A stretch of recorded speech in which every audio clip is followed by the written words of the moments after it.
Hello বন্ধুরা, নমস্কার।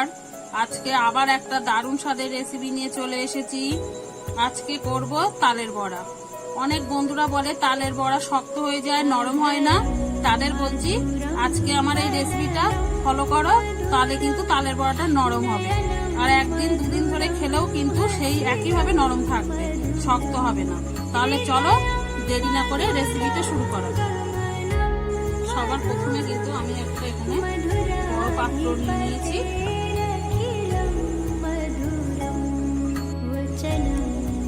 এখানে আমি একটা তাল, মিডিয়াম সাইজের তাল আমি কিন্তু আগে থেকে ছেঁকে নিয়েছিলাম, সেটা নিয়ে নেব।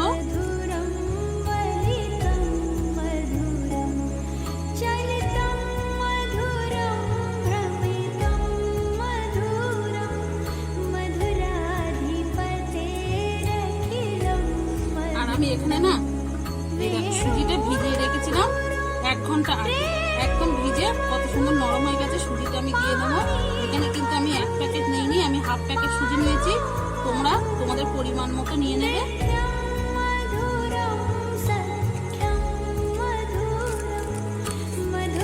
আর এখানে আমি একটু লবণ দিয়ে দিচ্ছি।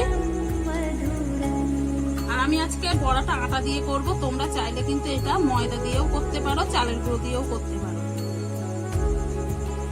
আমি একসঙ্গে আটাটা সব দিলাম না। এবারে আমি চিনি দিয়ে দেব।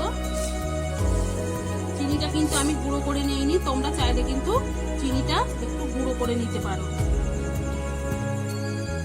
অনেক সময় কিন্তু তাল তেতো লাগে, তোমরা তখন কিন্তু খালি কড়াইতে একটু তালটা গরম করে নেবে, দেখবে তেতোটা থাকবে না। আমি এইভাবে কিন্তু মেখে নেব।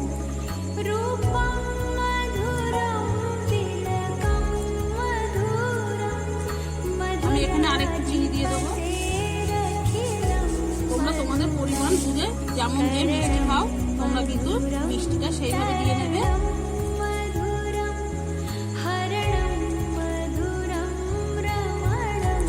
এবার যেটুকুনি আটা ছিল আমি সেটাও দিয়ে দেবো। দিয়ে আমি ভালো করে এবারে মেখে নেব। আমি কিন্তু সবকিছু ভালো করে মেখে নিয়েছি। এবারে কিন্তু এইভাবে একটু ঘুরিয়ে ঘুরিয়ে ফাটিয়ে নেব। এইভাবে তোমরা কিছুক্ষণ যদি এইভাবে মাখতে থাকো না, বড়াটা কিন্তু খুব সুন্দর নরম হবে। এইভাবেই কিন্তু ঘুরিয়ে ঘুরিয়ে একটুখানি ফেটিয়ে নিতে হবে। আমি এইভাবে কিছুক্ষণ ফেটিয়ে নেব। আমি দেখো কিছুক্ষণ ধরে কিন্তু ফাটিয়ে নিয়েছি, আর ফাটানোর দরকার নেই। আমি এইভাবে এবারে একটু 10 মিনিট মতো ঢেকে রেখে দেব। আমি কিন্তু এইদিকে গ্যাসটা ধরিয়ে কড়াইটা বসিয়ে তেলটা গরম করতে দিয়েছি। এইদিকে কিন্তু আমি গ্যাসটা ধরিয়ে কড়াইতে তেল গরম করতে বসিয়ে দিয়েছি। তেলটা আমি একটু গরম করে নেব। তেলটা আমার কিন্তু ভালোভাবে গরম হয়ে গেছে। এবার আমি বড়াগুলো আস্তে আস্তে ছেড়ে দেব।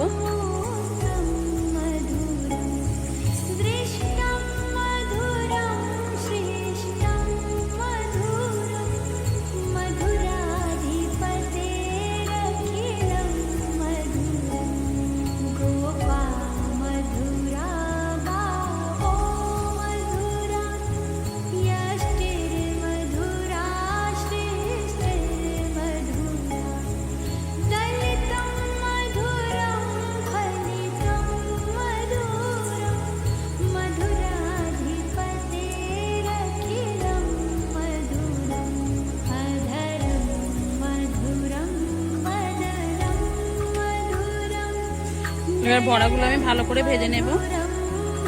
দেখুন বন্ধুরা, আমার বড়াটা কিন্তু আস্তে আস্তে লাল হয়ে যাচ্ছে। আমি কিন্তু এবার উল্টে দেব।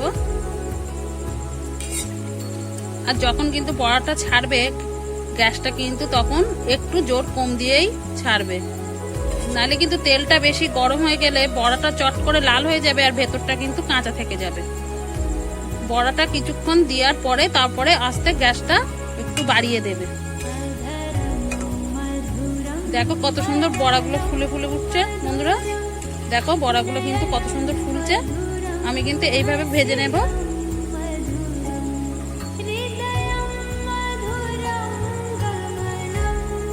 দেখো আমার বড়াগুলো কিন্তু ভাজা হয়ে গেছে, এবার আমি তুলে নেব।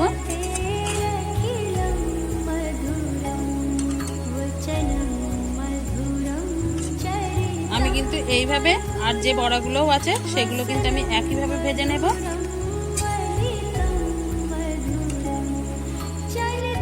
বন্ধুরা আমি কিন্তু সব দেখো বড়াগুলো কিন্তু একইভাবে ভেজে নিয়েছি।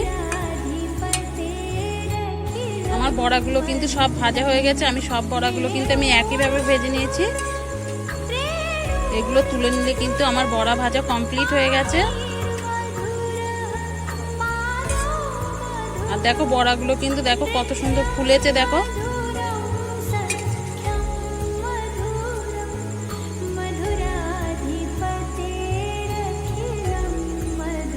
আমার বড়া ভাজা কিন্তু সব হয়ে গেছে, আমি এবারে নামিয়ে নেব। দেখুন বন্ধুরা আমি কিন্তু একটা পাত্রে নিয়ে নিয়েছি, পরিবেশন করার জন্য একদম রেডি। আর একটা তোমাদের দেখিয়ে দিচ্ছি কত সুন্দর, দেখো এই দেখো কত সুন্দর নরম হয়েছে। আর একটা ভেঙেও দেখাচ্ছি, দেখো কত সুন্দর ভেতর দিকে হয়েছে সিদ্ধটা। এইভাবে বাড়িতে একবার বানিয়ে করে খেয়ে দেখতে পারো, খেতে কিন্তু খুবই অসাধারণ হয়। আর আমার এই রেসিপিটা ভালো লাগলে একটা লাইক করে সঙ্গে থেকো। আবার নতুন কোনো ভিডিওর সঙ্গে দেখা হবে, ততক্ষণে ভালো থেকো, সুস্থ থেকো।